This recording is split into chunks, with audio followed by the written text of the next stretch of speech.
This is a Leitmotif and Movement podcast, a father and son's journey into the vast worlds of music. I am your host, Mike Ficklin, and joining me on this epic musical journey is my son, Michael Ficklin. This show is dedicated to the discussion of music and introducing Michael to music from the past and present. We discuss music mainly from the genres of rock, hard rock, and heavy metal. We also from time to time dive into film and video game scores, and we sprinkle in some surprises along the way. Michael, what have you been listening to this week? It's been another slow week for me, but I did listen to the new Periphery single. Yeah, that's called Mr. God. What'd you think about that? It was okay.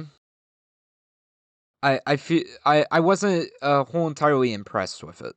Best way to put it. Yeah, I want to hear it in context with the rest of the record. There is a new Periphery record on the way, and we'll talk about that later in the show. But I do want to hear this song in context with the rest of the record and see how it flows. See if it changes how I feel about it currently. I was a little underwhelmed by it too, but again, let's see how it is in context with the rest of the record. What else, Michael? That's it, other than the assignment. All right, then. Well, for me, I checked out the new record from Black Label Society titled Engines of Demolition. This is the 12th studio record from the Los Angeles-based heavy metal band, and the first one in 5 years. Zakk Wylde continues to show why he is so well regarded in the guitar and metal communities. This album is full of guitar hero fireworks and the sound of Zakk Wylde's gravelly vocals. At times, it almost feels like he channels the late Ozzy Osbourne in his vocal style. The chorus guitar riff and opener Name in Blood sounds a bit like the opening guitar riff to AC/DC's Hell's Bells. I love The Hand of Tomorrow's Grave. It channels some of that sludgy, groovy metal that late Pantera guitarist Dimebag Darrell Abbott was known for. In fact, this influence makes a lot of sense since Wylde was a part of the Pantera Celebration Tour, playing guitar for the band. Lord Humongous, Pedal to the Floor, and The Stranger go hard and are some of my favorite tracks on the record. They feature some killer guitar work from Wylde. The final track on the record is a ballad titled Ozzy and is a beautiful and fitting tribute to the late Ozzy Osbourne. For those that don't know, Zakk Wylde was one of the guitarists that played in Ozzy's band over the years, so Wylde was close with Ozzy and his family. Engines of Demolition is a really excellent listen. It gets a Pick of the Week nomination from me. Michael, I know you heard a little bit of that album when we were on a car ride together. Did you like any of what you heard? I did a decent amount. Does it make you want to listen to the whole thing? Yeah, I'll give it a shot. All right, you'll have to let us know what you think. I also checked out 30 Seconds to Mars, A Beautiful Lie 20th Anniversary Edition. Setting aside controversies and accusations about frontman Jared Leto, I did check out this re-release of A Beautiful Lie to see if it still holds up. I have to say this record still sounds great sonically. The mix sounds great, the production is slick and polished. Aside from the band's self-titled debut record, this is the only other record in their discography that I really enjoy. The band took the moody, artsy, and at times proggy sound of their first record and melded in some emo rock hooks and created one hell of a memorable record. There are 3 additional tracks from the original recording sessions, plus an acoustic version of The Kill. If I'm honest, none of these songs really adds anything to the experience. They're okay songs, but I can see why they were left on the cutting room floor. God's Eye is probably the standout of these bonus tracks. I do want to acknowledge that for some, especially Leto's alleged victims, there is no separating the art from the artist. From a purely musical perspective, it is a shame that Leto would gamble on tainting the legacy of the band by engaging in the activities he's accused of. It puts a dark specter over everything the band has done. I also checked out the new record from Green Carnation titled A Dark Poem Part 2, Sanguis. This is the 9th album from the Norwegian prog metal outfit and is the second part of the planned Dark Poem trilogy. The trilogy is inspired by the poem Ophelia by Arthur Rimbaud, which in turn is inspired by Shakespeare's Ophelia.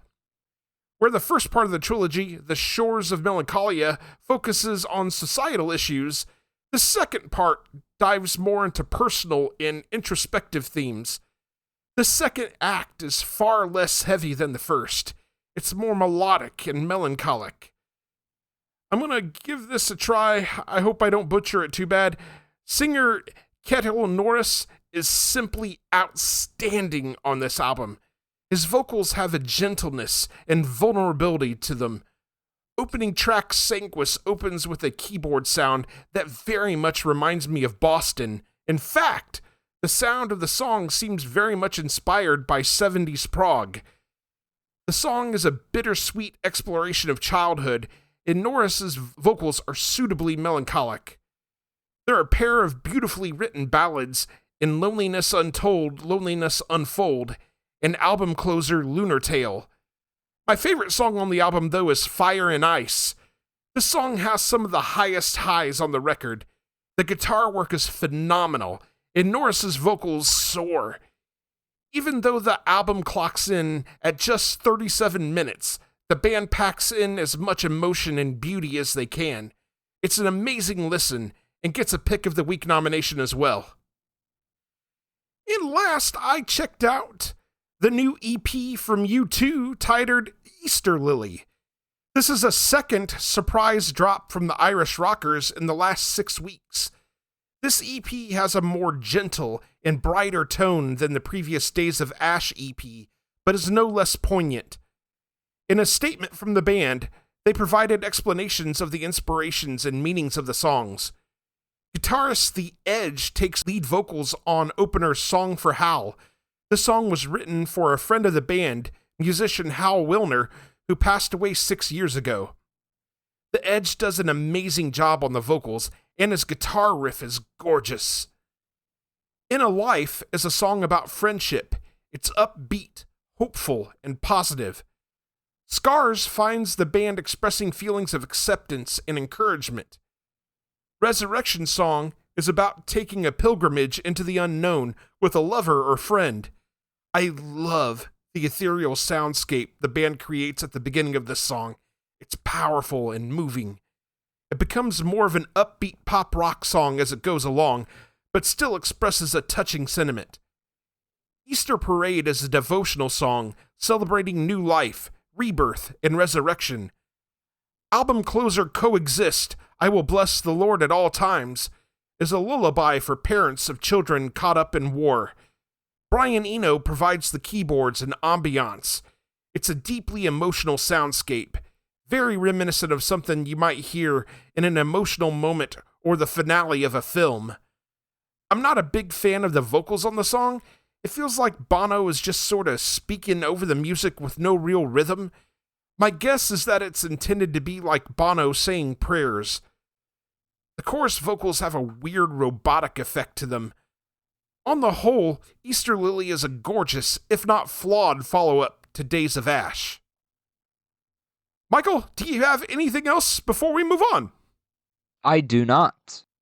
Okay.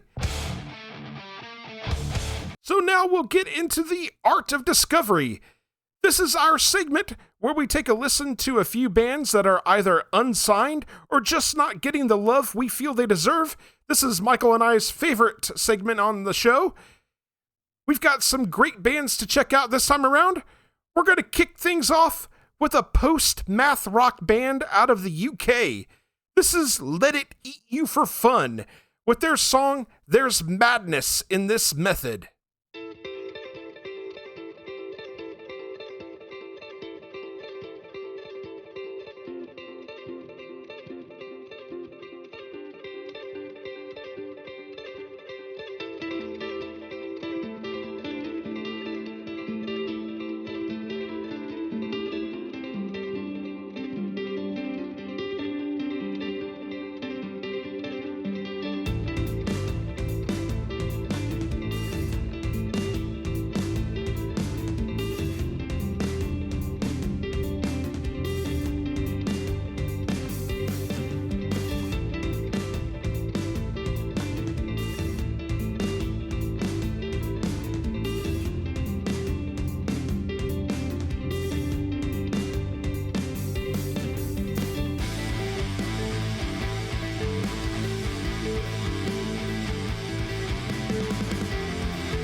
And once again, that was Let It Eat You for Fun with their song There's Madness in This Method. That comes from their I Want to Fly the Plane EP. You can purchase their music from their Bandcamp page, letiteatyoufforfun.bandcamp.com. Michael, I freaking love that song, dude. It's amazing. so good. That was amazing. Yeah, dude. Their guitar work is absolutely phenomenal. Mm-hmm. Good stuff. Agreed. All right. Our next song comes from a gent prog metal band out of Portugal. This is OSSO with their song Voidborn.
And once again, that was OSSO with their song Voidborn. You can purchase their music from their Bandcamp page, osso1.bandcamp.com. Michael, that song rocks, dude.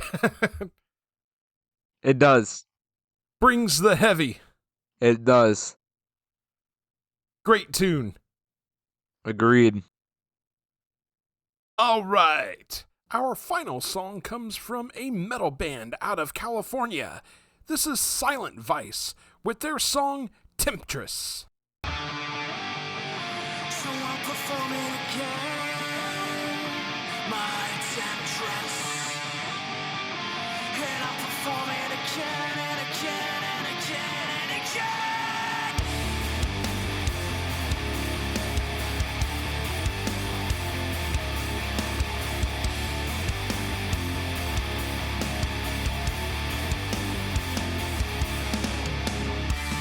You'll never know the serration of the blade. It cuts all the same through skin and bone. Choke on the Novocaine. So I'm performing again, my temptress. And I'm performing again and again and again. Your wishes are my command, my temptress. And I'm performing again and again and again. Laying still on this silver table, I long to feel you taking it. All the pain is behind you, love. You're tethered to me now.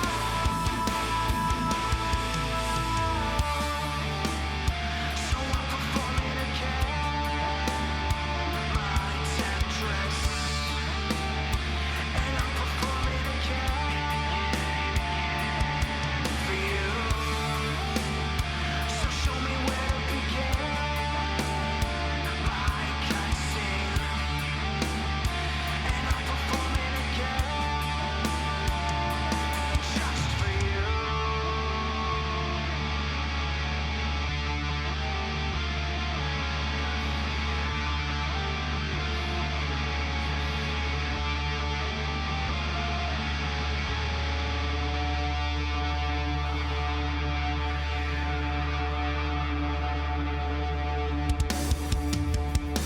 Your wishes are my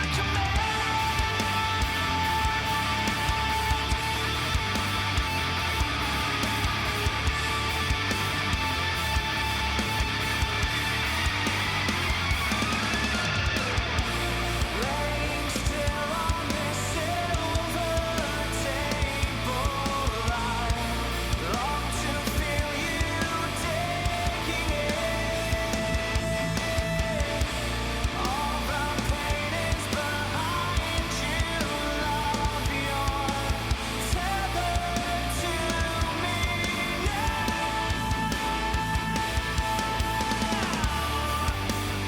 So I'm performing again, my temptress. And I'm performing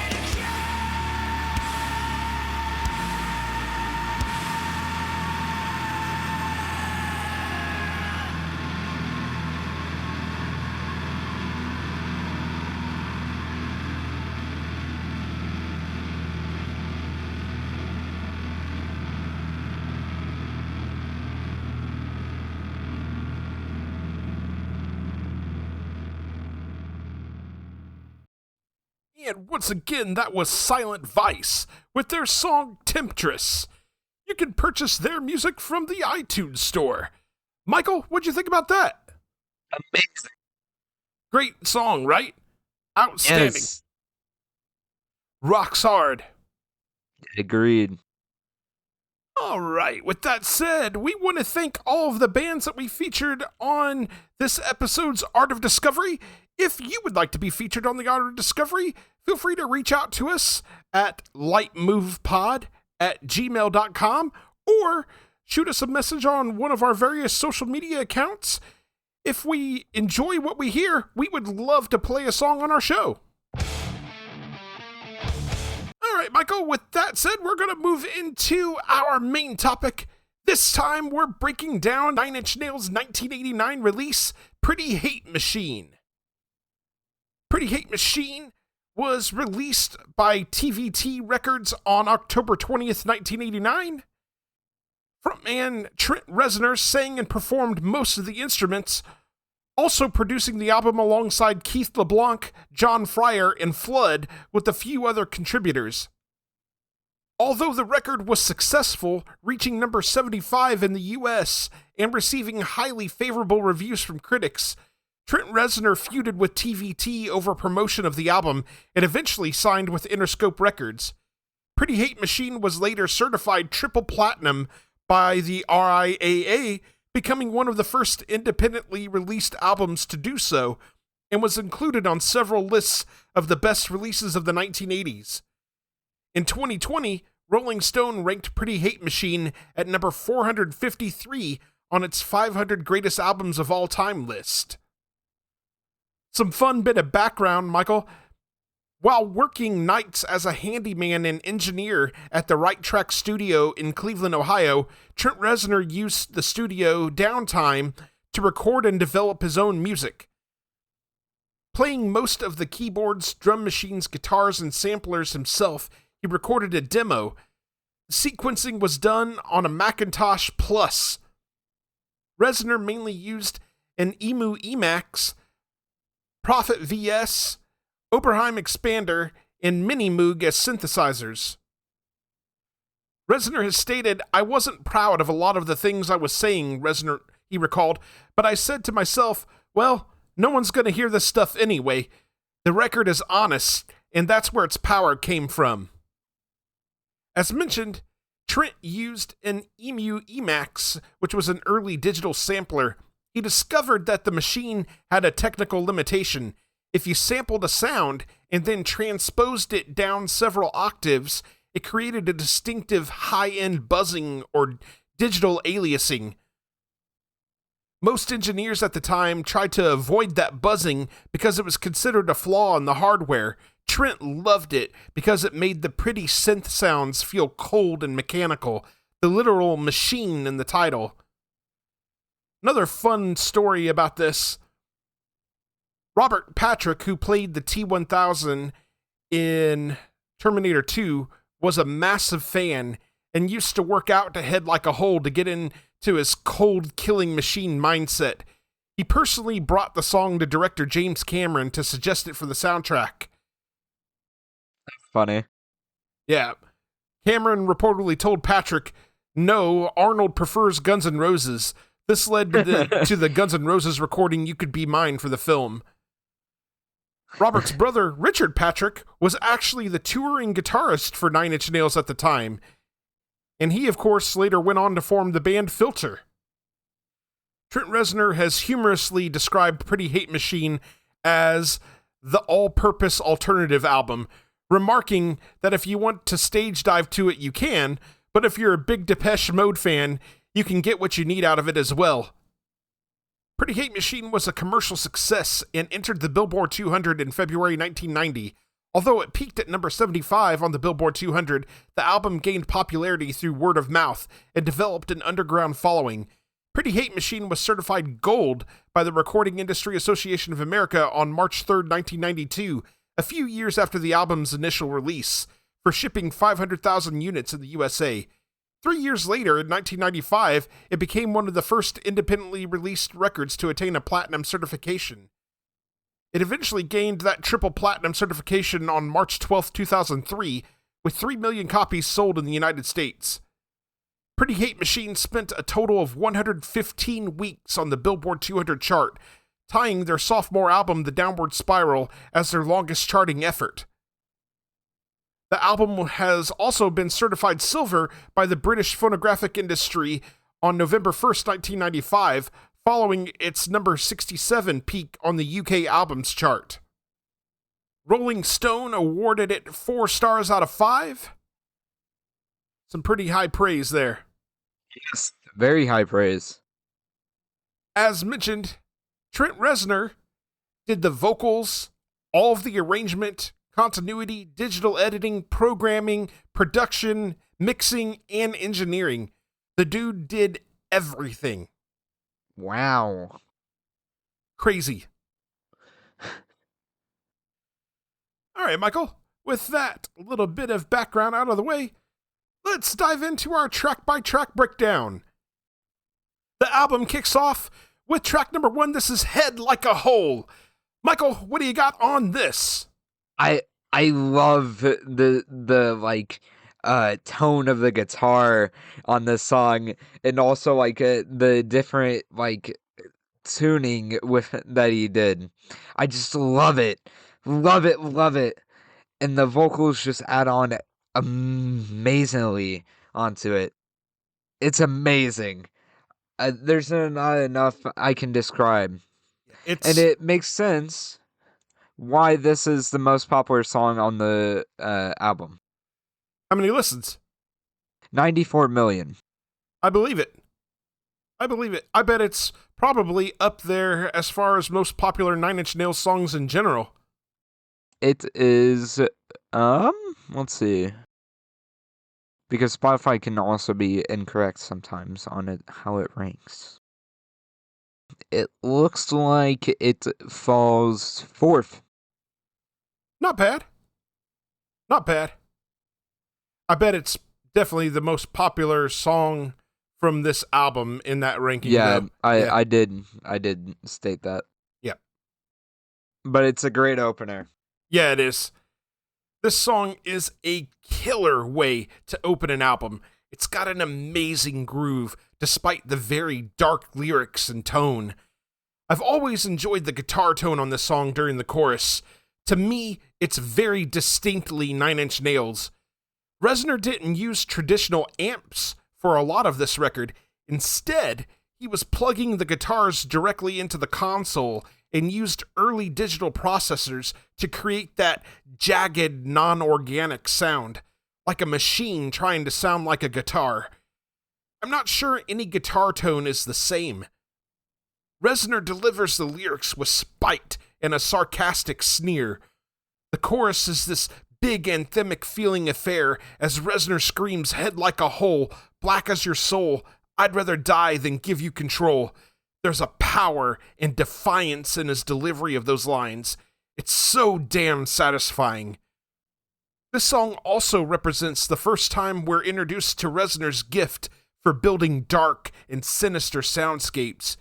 Using his keyboards, synths, patches, samples, guitars, and drum machines to create a dark industrial epic of a song. Interestingly, Reznor wrote this song in about 15 minutes in his bedroom. He called the song basically a throwaway. He was famously meticulous about the creation of the songs on this record, but the most popular song on the record ended up being the one he didn't overthink. Lyrically, Reznor was railing against the overriding power of money in modern society and how people's lives are basically ruled by it. Absolutely legendary song. Yes. Out of curiosity, Michael, had you ever heard that song before listening to this album? I did not. Interesting. Okay. Interesting? Yeah, because it's another one of those songs that I figured you might pick up through cultural osmosis. It was a huge song, and they used to play it on all of the alternative radio stations. Michael, do you have anything else on Head Like a Hole? I do not. All right. What's that? I have a question. Sure. Is the head like a hole? It's just like a black hole. All right, we'll move on to track number 2. This is Terrible Lie. Michael, what you got on this? Another unique opening. And I really like this song, too. But here's the insane drop off. We go from 94 million plays to 31 million plays. Yeah, I Which- mean, I don't think this song obviously was nearly This as is popular second as on Head the Like a record. Hole. It is second? Yes. Wow. We only get lower from here. Wow. Okay, Spotify. I see you, and I already disagree with you. What did you like about this song, Michael? I don't know. I think it just appeals to me. I don't know. I think it just appeals to me. I don't know. I think it's just the what he does with like I don't know. There's something so distinct about the Nine Inch Nails, right? It's not our typical heavy metal or hard rock album that we cover on this show. It is far more industrial. It's more electronic. And Reznor does this terrific job of creating these really mechanical and dark soundscapes, right? Very different. Yes. There's a seamless transition from Head Like a Hole into this one. This song also presents a dark and haunting atmosphere. It almost has an anxiety-inducing quality to it, while also having a dark sensuality to it. The refrain and its delivery are so hooky. Reznor delivers the lyrics in the verses with a sort of vulnerability, but then delivers the chorus lyrics with an angry scream. I love the metallic keyboard sounds that play over the closing minute and 11 seconds of the song. It's meant to sound like a factory breaking down. It's a unique and strange sound that is again distinctly Nine Inch Nails. Reznor stated in a 1989 interview that this was his favorite song on the record because of its intensity and aggression. It was the first song recorded for the album. There definitely is some intensity. Yes. Lyrically, I take this as Reznor expressing a sense of disillusionment and anger towards a god that would turn his back on the world. Also, a general angry sentiment towards the world. Fantastic song. Yes, amazing. All right, Michael, anything else on Terrible Lie? How bad was the lie? I mean, had to be pretty bad for him to write a really angry song about it, right? So yeah. All right, on to track number 3. This is Down in It. Michael, what you got on this? I gotta say it from here. Every song is so unique. Yeah, Reznor's got a gift for creating different atmospheres for each one of these songs, right? This song's got a weird vocal presence. It kind of sounds like it's kind of coming over a radio. A little bit, especially towards the end. But this is third on the album with 20 million plays. See, I disagree. I love this song. Absolutely love this song. In fact, I think it's a better song than Terrible Lie. I mean, it's probably in close second place for me. It's a really good tune. And we get lower and lower as we go. There's No. only one more peak. I already said me and Spotify have a beef now. No.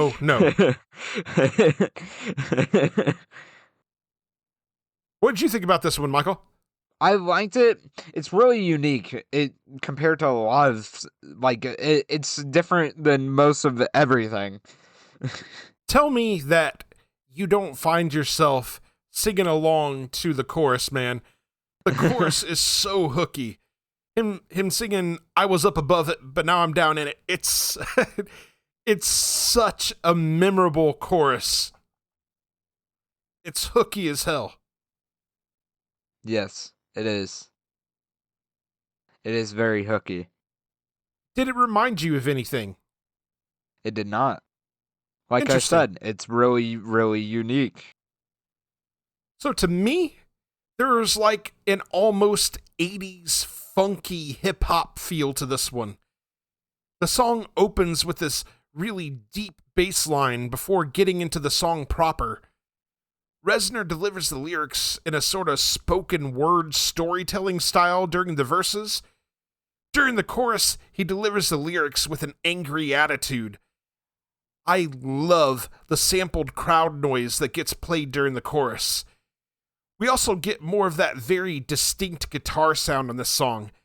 I don't know why, but I also love Reznor scatting to the main rhythm of the song as it comes to a close. It's like a little sarcastic sneer. We also get Reznor reciting some lyrics to the nursery rhyme, Rain, Rain, Go Away, to further expound upon the point that he's stuck in the muck and mire. Lyrically, this song is talking about Reznor being in control of his life at one point and then spiraling out into despair. I love this song. I love Down in It. Such a good song. It only gets lower and lower. Like I said, Nah, there's Spotify only can one right other off. peak. Michael, what else you got on Down in It? It's an amazing song and very unique. Yes, it is.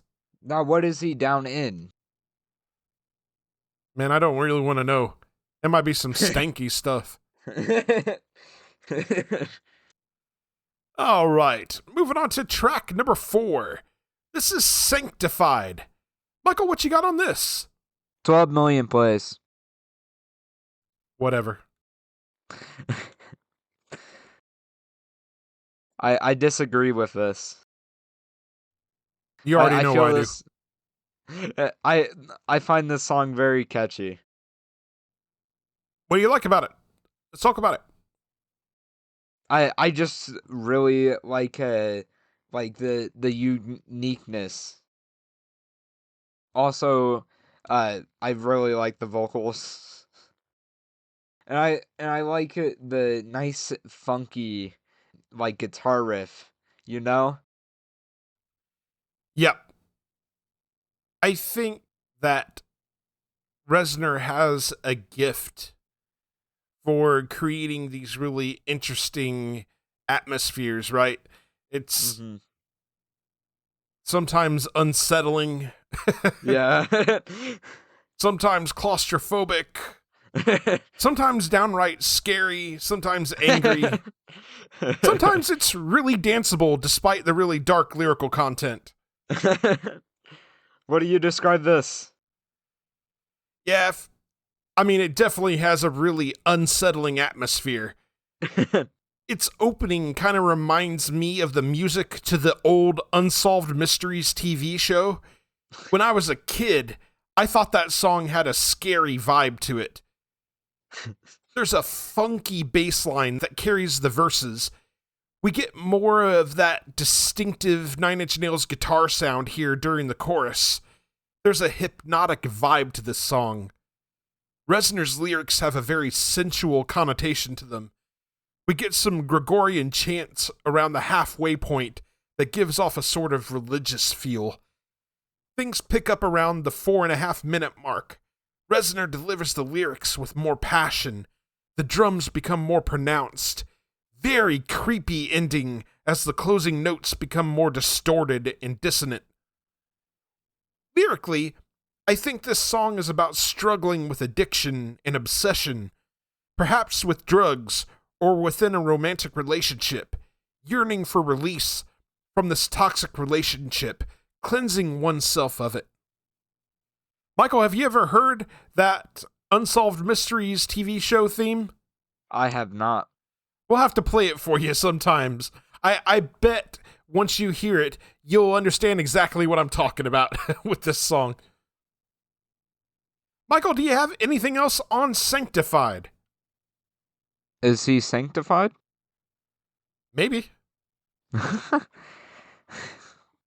All right, on to track number 5. This is Something I Can Never Have. Michael, what do you got on this? What can't he have? Love, a relationship, a meaningful relationship, maybe spirituality, a relationship with God. Why does this opening... It gives me the, like, a mural, like, horror vibe. I don't know why. A horror vibe? Interesting. Yes. Okay. Because it kind of sounds like... Why can't I think of the Halloween theme? Is it just because of like the keyboard riff? Yeah. Hmm. It sounds very familiar. Maybe a little bit. I can see what you're trying to say. But this is very creepy.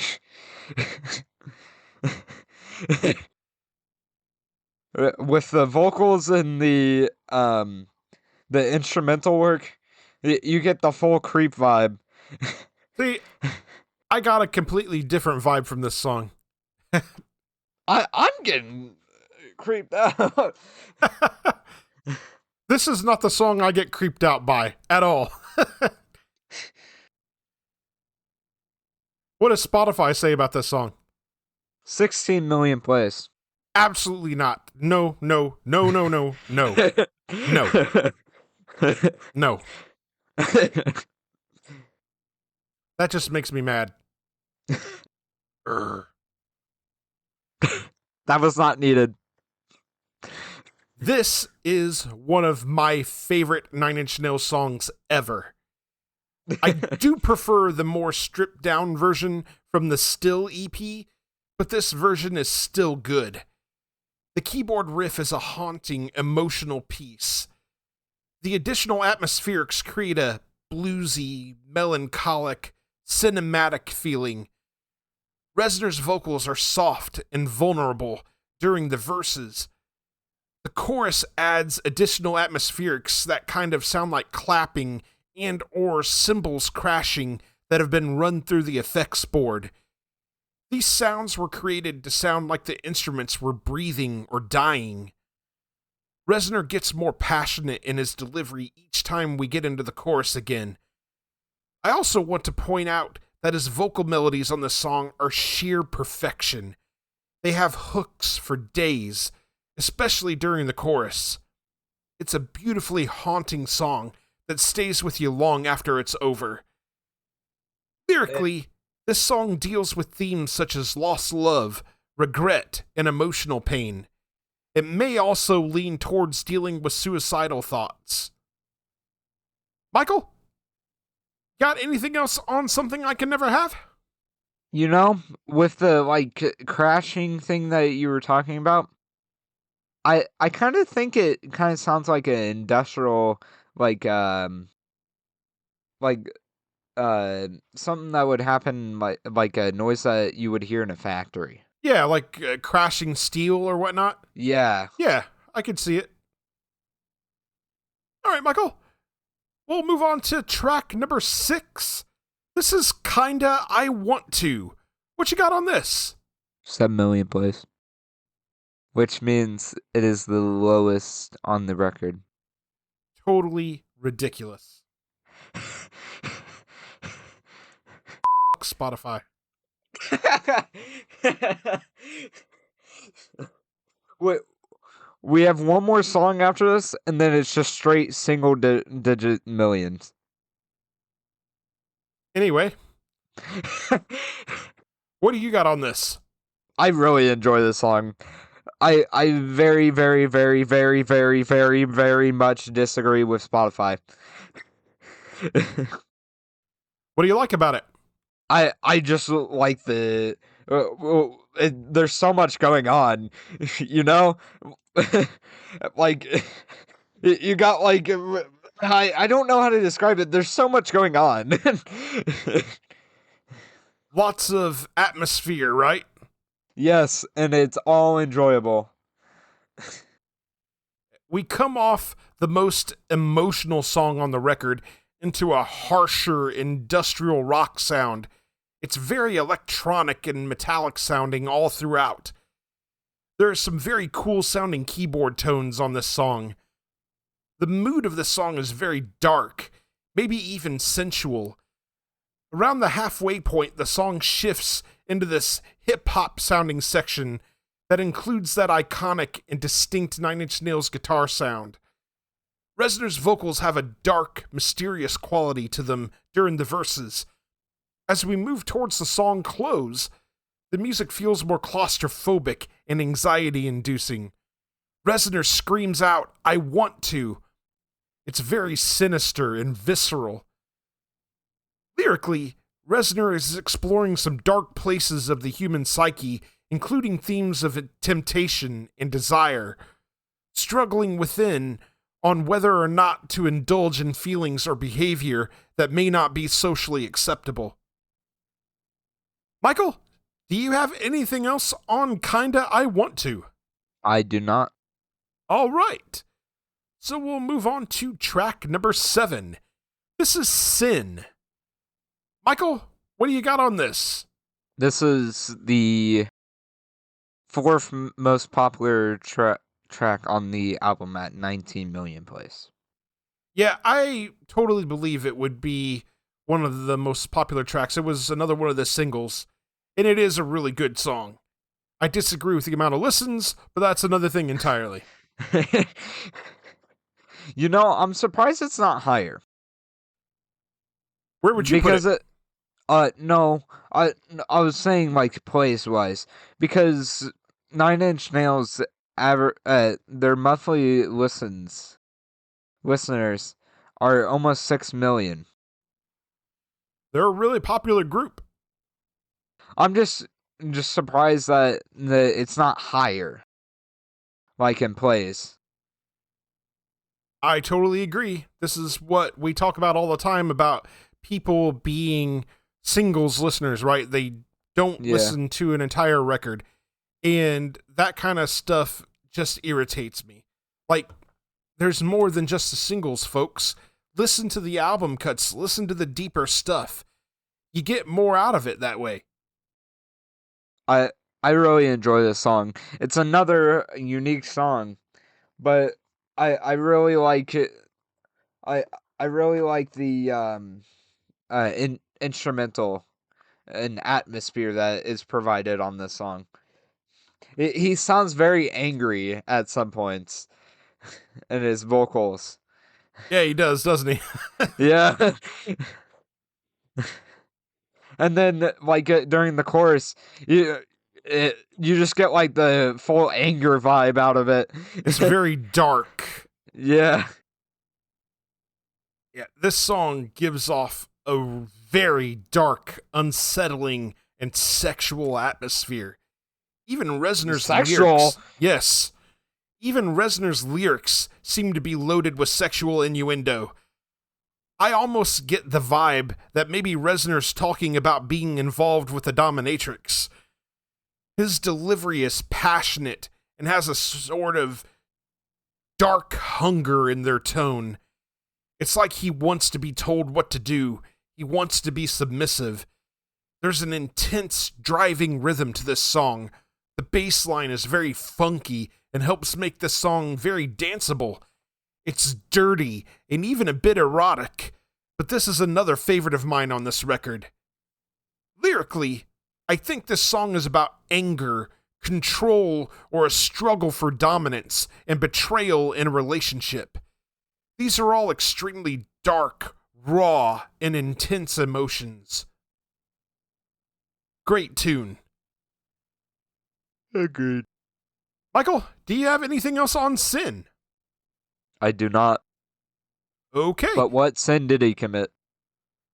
A number of them. On to track number 8. This is That's What I Get. Michael, what you got on this? 8 million plays. No.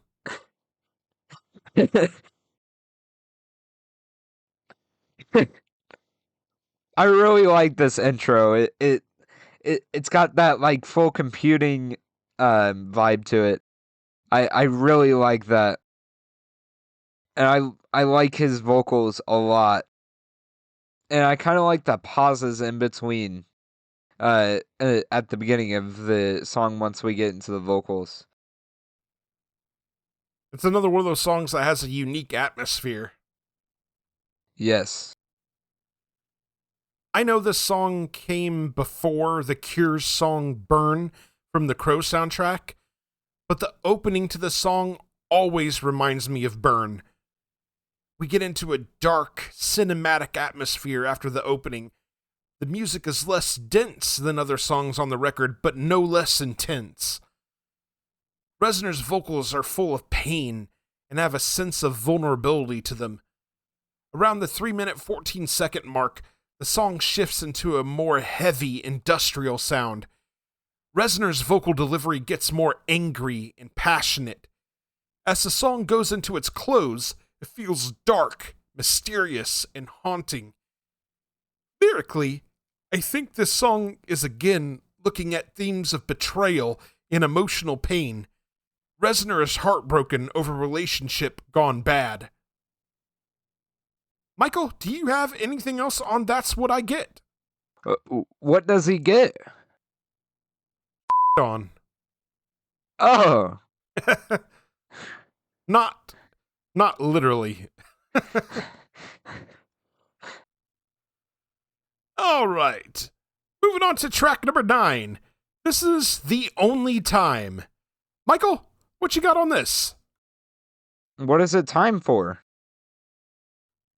You don't want my answer to that. I do, though. It's Marvin Gaye time.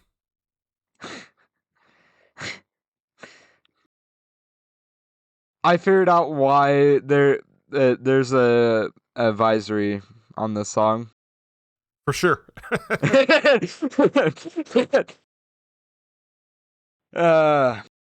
And that's probably why the lyrics have disappeared again.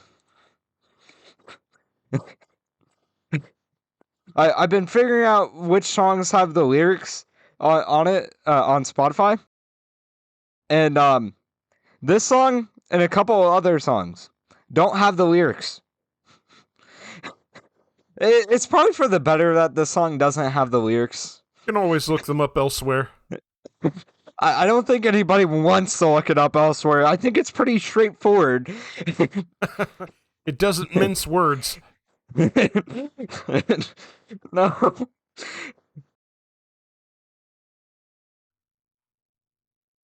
Did you like the song? Anything you like about it? I like the atmosphere and the instrumental. I won't go into the lyrics because it's a family-friendly show.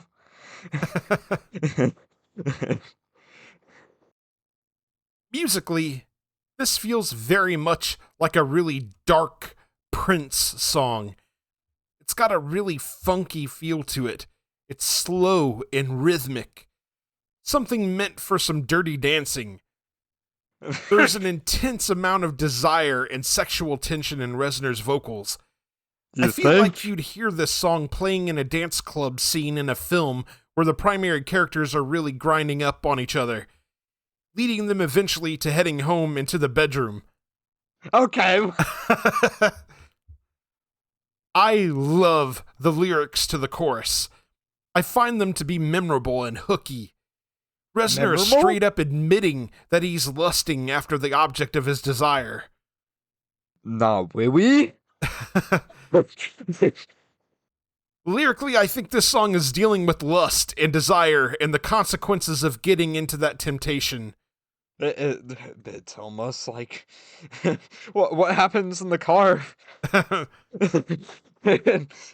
Stays in the car. Or in this case, what happens in the bedroom stays in the bedroom. Yeah.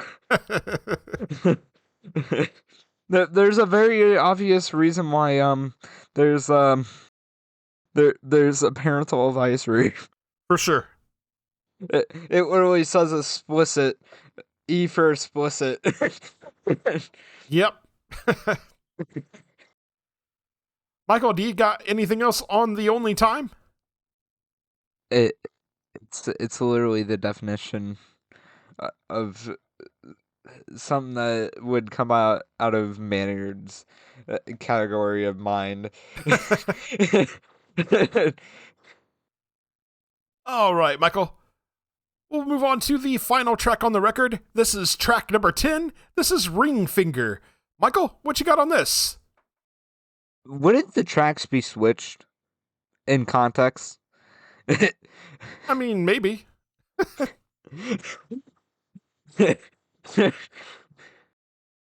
uh, I like the I feel this is a very good ending. It's probably better that the tracks 9 and 10 do not get switched. What do you like about this one? I just like the atmosphere and instrumental. It's really hard to describe this music to people.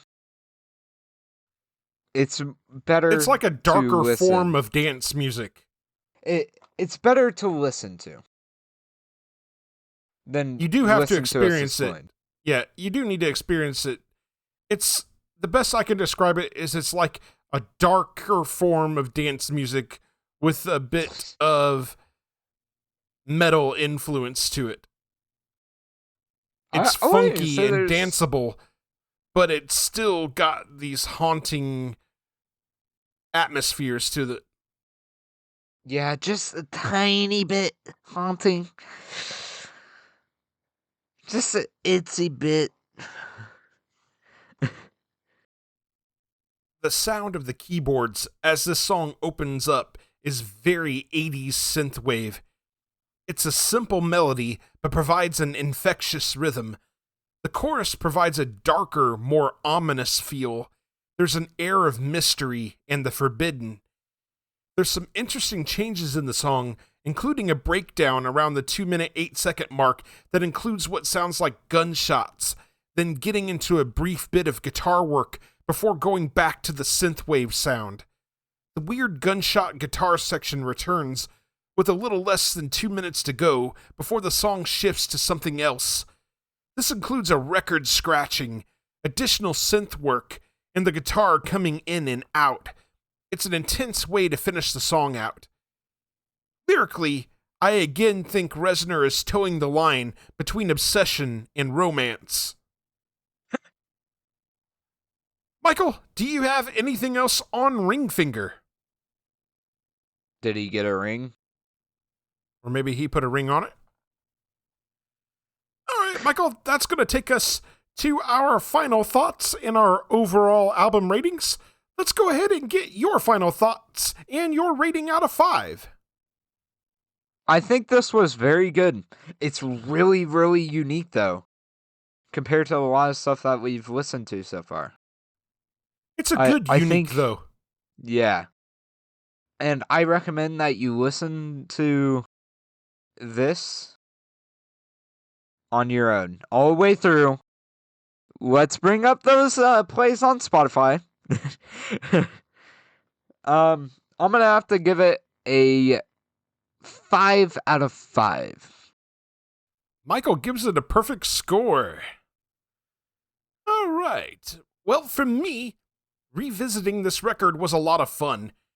Usually when I go to listen to 9 Inch Nails, I reach for albums like The Downward Spiral or The Fragile first.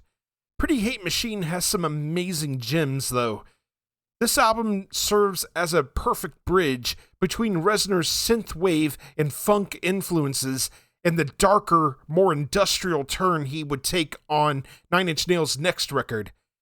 I appreciate Reznor's brutal honesty, vulnerability, and inner darkness that he lays to bear through the record. Reznor does a great job of mixing these amazing, dark, cinematic atmospheres with danceable funk grooves. His lyrics are often uncomfortable and loaded with innuendo, but also honest. It all comes together to create this incredible dark symphony. I give it a 4.5 out of 5. And that's going to take us to our question for the audience. What is your favorite track on Pretty Hate Machine, and why? All right, Michael, On to our next segment. This is Can't Wait. New music coming soon. I don't have anything over the next couple of weeks that's got my attention. I'm sure something's going to come out that I will listen to and be talking about on our next episode, but I don't have anything that immediately comes to mind. How about you? None. I can agree with you on what you recently announced, though. Well, let's get into that then. A couple of recently announced albums that I am stoked for. On April 24th, Pliny releases his new record, An Unnameable Desire. And on May 15th, Periphery has their new record, A Pale White Dot, on the way. We talked a little bit about their new single, Mr. God, which comes from A Pale White Dot. I, again, am very curious as to how Mr. God fits in with the rest of the record. I really want to hear it in context and see if it changes my mind on how I feel about the song as a single. I'm curious where this lines up, where it lines up on the record. I saw it. I looked at it before. Of course, Spotify is weird. Well, phone time. Yeah, I don't think it's like the first track on the record. I think No, it it isn't. falls like in the middle somewhere. It's wrong band. It falls third. I think if I remember right, if I remember seeing correctly, this is going to be Periphery's shortest record outside of the EPs. It may be by time, but by songs, it is, I do believe,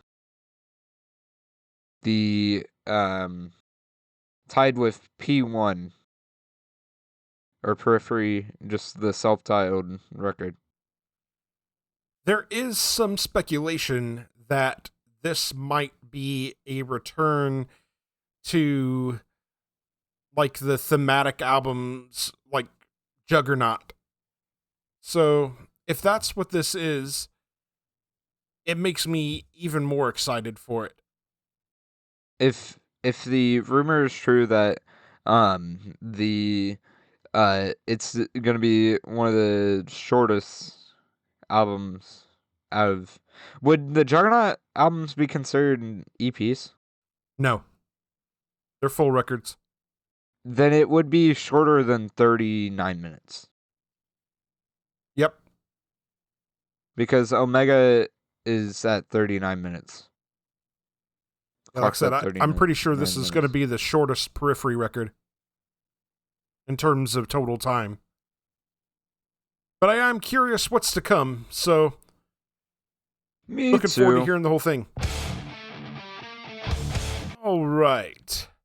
We did not receive any listener feedback, so we'll move right along to our final segment. This is Michael's journey, discovering a song from the past. And this time, we're going to get Michael's thoughts on Soft Cell's Tainted Love. Tainted Love is a song that was originally composed by Ed Cobb, formerly of American group The Four Preps, which was originally recorded by Gloria Jones in 1964. In 1981, however, the song attained worldwide fame after being covered and reworked by British synth-pop duo Soft Cell for the album Non-Stop Erotic Cabaret. Soft Cell became aware of Tainted Love through its status as a UK Northern Soul hit.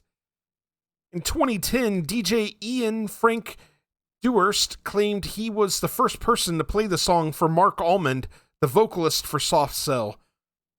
Sometime after, Soft Cell began performing the song in their live set list, choosing it instead of Frankie Valli and the Four Seasons' The Night, a song that they would go on to record in 2003. Phonogram Records chose to release Tainted Love in 1981 as Soft Cell's second single. Their first was Memorabilia, which did not chart. The label's representatives implied that this single would be Soft Cell's final release on Some Bazaar if it did not sell. Following a performance on the BBC's Top of the Pops chart show, Tainted Love reached number 1 on the UK singles chart and was known as the best-selling single of 1981 in the UK until the official charts company recalculated the data in 2021, giving the title to Don't You Want Me by the Human League.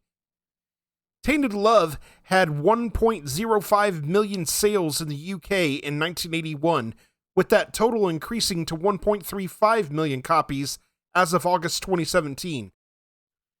In 2023, it was listed as the 59th best-selling single of all time in the UK. Tainted Love became a major hit in the US during the second British invasion, with the song spending a then record-breaking 43 weeks on the US Billboard Hot 100. On the US chart, dated January 16, 1982, the song entered the Billboard Hot 100 at number 90. It appeared to peak at number 64 and fell to number 100 on February 27. After spending a second week at number 100, it started climbing again. It took 19 weeks to crack the American Top 40 and reached number 8 during the summer of 1982. Wow. In 2013, Soft Cell's version of Tainted Love ranked at number 5 on VH1's 100 Greatest One-Hit Wonders of the 1980s. One-hit wonders. In 2015, the song was voted by the British public as the nation's 4th favorite 1980s number 1 in a poll for ITV. In 2022, Rolling Stone ranked Tainted Love number 170 with Where Did Our Love Go in their list of the 200 greatest dance songs of all time. And Michael, with that little bit of background out of the way, let's go ahead and get your thoughts. I already knew this song. I really enjoy this song. Now, I'm surprised this is a one-hit wonder. Happens more often than you think. I know it does happen pretty often, but it caught me off guard. So you had heard this before then? Yes. You know, I thought that this would be very apropos to put this song with Nine Inch Nails because you can kind of hear how this 80s synthwave sound kind of influenced Trent Reznor on the recording of Pretty Hate Machine. What do you think of the song? I like it a lot. I really like the vocals melody and how hooky it is. And also the set atmosphere and instrumental is also very, very amazing. Every so often, you encounter a cover that just sounds and works better than the original. Soft Cell's synthwave take on Tainted Love is legendary. The band's arrangement of the song is one of those things that once you hear it, you don't forget it. You hear the opening notes and you know exactly what it is. Musically, it has a very simple melody, but is so hooky. I love the ba-ba or synthesized clap stinger sound that comes in when the vocals pause. It's almost like a call and response, except it works between the vocals and the music instead of the lead singer and backup singers. Mark Allman's vocal performance is magical. It's done in a theatrical or cabaret style. There's a sense of desperation and sleaze. The vocal melodies he chooses are memorable and hooky. It allows you to catch on to the lyrics and becomes a fun sing-along. Michael, let's get your rating out of 5. Another classic. I give it a 5 out of 5. Perfect episode. Michael gives it 5 out of 5. All right, Michael. Up next on your journey, we're going to tackle Tesla's Love Song. And for our main topic on the next episode, we will be discussing Mastodon's 2004 release, Leviathan. And with that said, we want to hear from you. We will read your emails and messages on the show. We have only one request. Keep them clean. There are several ways to contact us. You can email us at lightmovepod@gmail.com. You can also reach us on several social media platforms, such as Facebook, Blue Sky, Instagram, and Threads. Details on how to connect with us are in the show notes. We are part of the SPDM Crew Podcast Network. Check out all of the podcasts on the network by visiting spdmcrew.com. If you like the show, subscribe to us on your favorite podcasting platform and share with your friends and family. We're available on Spotify, Apple Podcasts, iHeartRadio, and a variety of other platforms. We're also on YouTube. Can't find us on your chosen platform? Shoot us a message and let us know. Leave us a 5-star review on Apple Podcasts. This helps us be found in the algorithm.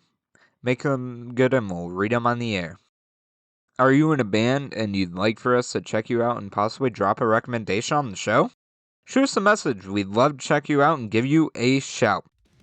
We'd like to thank you very, very much for listening to the Leitmotif and Movement podcast. Take care and enjoy music.